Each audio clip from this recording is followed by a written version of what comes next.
ಸಾಯಂಕಾಲ ಆಗ್ತಿದ್ದಂಗೆ ಏನಾದರೂ ಸ್ನ್ಯಾಕ್ಸ್ನ ತಿನ್ನಬೇಕು ಅಂತ ಅನಿಸ್ತಿರುತ್ತೆ. ಹಾಗೆ ಹೊರಗಡೆ ಹೋಗಿ ಅನ್‌ಹೆಲ್ದಿ ಫ್ರೈಡ್ ಐಟಮ್ಸ್‌ನ ತಂದು ತಿನ್ನೋದ್ಕಿಂತ ಈ ರೀತಿ ಮನೆಯಲ್ಲೇ ಹೆಲ್ದಿಯಾಗಿ ರಾಗಿ ಚೂಡಾನ ಮಾಡಿಟ್ಕೊಂಡು ತಿನ್ಬೋದು. 1 ತಿಂಗಳವರೆಗೂ ನಾವಿದನ್ನು ಸ್ಟೋರ್ ಮಾಡಿ ಇಟ್ಕೊಂಡು ತಿನ್ಬೋದು. ಹಾಗೆ ತುಂಬ ಕ್ರಿಸ್ಪಿ ಆಗಿರುವಂಥ ಚೂಡ ಇದು. ಇದನ್ನು ಫ್ರೈ ಮಾಡೋ ಅವಶ್ಯಕತೆ ಇಲ್ಲ, ಬಿಸಿಲಿಗೆ ಒಣಗಿಸೋ ಅವಶ್ಯಕತೆ ಇಲ್ಲ. ಅಂಗಡಿಯಿಂದ ತಂದುಬಿಟ್ಟು ಸ್ವಲ್ಪ ಕಸ ಏನಾದರೂ ಇದ್ದರೆ ಕ್ಲೀನ್ ಮಾಡ್ಕೊಂಡ್ಬಿಟ್ಟು ಒಗ್ಗರಣೆನ ಹಾಕಿ ರೆಡಿ ಮಾಡಿಕೊಂಡು ತಿನ್ನೋದಷ್ಟೇ. ನಾನಿಲ್ಲಿ ಅರ್ಧ ಕೆಜಿಯಷ್ಟು ರಾಗಿ ಚೂಡಾನ ತಗೊಂಡಿದ್ದೀನಿ. ಒಂದು ಬಾಣಲೆಗೆ ನಾನು 2 ಬೌಲ್ನಷ್ಟು ಎಣ್ಣೆನ ಹಾಕೊಳ್ತಾ ಇದ್ದೀನಿ. ಅರ್ಧ ಕೆಜಿ ಚೂಡಾಗೆ 2 ಬೌಲ್ನಷ್ಟು ಎಣ್ಣೆ ಪರ್ಫೆಕ್ಟ್ ಆಗಿರುತ್ತೆ. ಹಾಗೆ ಎಣ್ಣೆ ಫುಲ್ ಕಾದಾದ್ಮೇಲೆ ನಾನು ಇದಕ್ಕೆ 1 ಬೌಲ್ನಷ್ಟು ಹಸಿ ಕಡಲೆ ಬೀಜನ ಹಾಕೊಂಡಿದ್ದೀನಿ. ಚೆನ್ನಾಗಿ ಹುರ್ಕೊಳ್ಬೇಕು. ನೋಡಿ, ಕಡಲೆ ಬೀಜದ ಕಲರ್ ಕೂಡ ಚೇಂಜ್ ಆಗಿದೆ, ಹಾಗೆ ಕ್ರಿಸ್ಪಿ ಆಗಿದೆ. ಇವಾಗ ಇದನ್ನ ಒಂದು ಪ್ಲೇಟ್ಗೆ ತೆಗೆದಿಟ್ಕೊಂಡ್ಬಿಡ್ತೀನಿ. ನಿಮಗೆ ಗೋಡಂಬಿ ಇಷ್ಟ ಇದ್ರೆ ನೀವು ಗೋಡಂಬಿನ ಕೂಡ ಹಾಕೊಳ್ಬೋದು.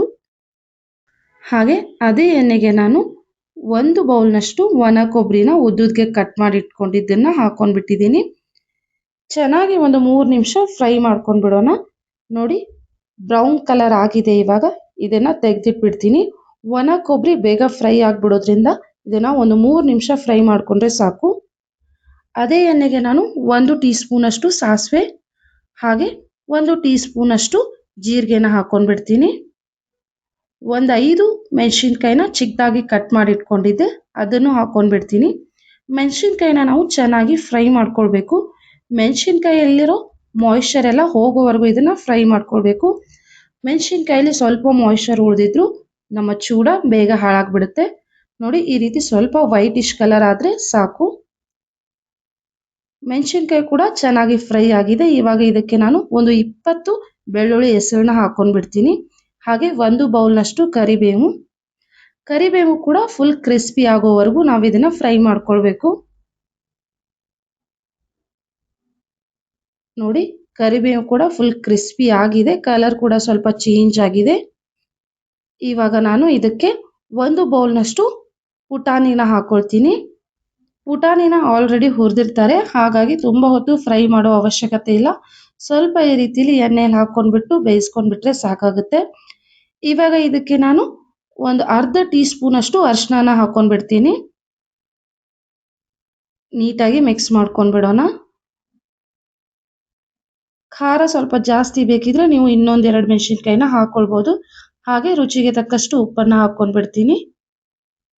ನಾನು ಮಾಡೋ ರೆಸಿಪೀಸ್ ನಿಮ್ಗೆ ಇಷ್ಟ ಆದರೆ ಮರೀದೆ ಲೈಕ್, ಶೇರ್ ಆ್ಯಂಡ್ ಸಬ್ಸ್ಕ್ರೈಬ್ ಕೂಡ ಮಾಡಿ. ಹಾಗೆ ನಾನು ಬಾಣಲಿನ ಇಳಿಸಿ ಕೆಳಗಡೆ ಇಟ್ಬಿಡ್ತೀನಿ.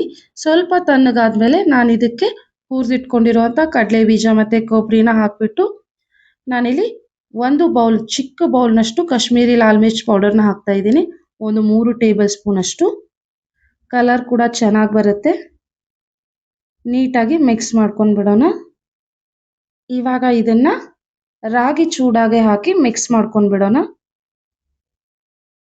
ನೋಡಿ, ಕಡಲೆ ಬೀಜ ಇದೆ, ಕೊಬ್ಬರಿ ಇದೆ, ಕರಿಬೇವಿದೆ. ಸೊ ಟೇಸ್ಟ್ ಅಂತೂ ಸಖತ್ತಾಗಿರುತ್ತೆ. ನೋಡಿ, ನೀಟಾಗಿ ಉಪ್ಪು ಖಾರ ಎಲ್ಲ ಚೂಡಾಗೆ ಹತ್ತೋ ಹಾಗೆ ಚೆನ್ನಾಗಿ ಮಿಕ್ಸ್ ಮಾಡ್ಕೊಳ್ಬೇಕು.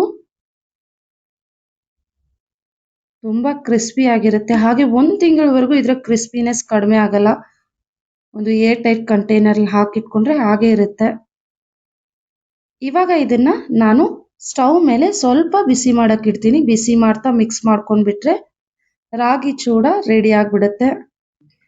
ಪ್ಲೇಟಿಗೆ ಹಾಕ್ಕೊಂಡು ತಿನ್ನೋದಷ್ಟೇ ಬಾಕಿ. ನೀವು ಟ್ರೈ ಮಾಡಿ ನೋಡಿ, ನಿಮಗೂ ಖಂಡಿತ ಇಷ್ಟ ಆಗುತ್ತೆ. Thank you.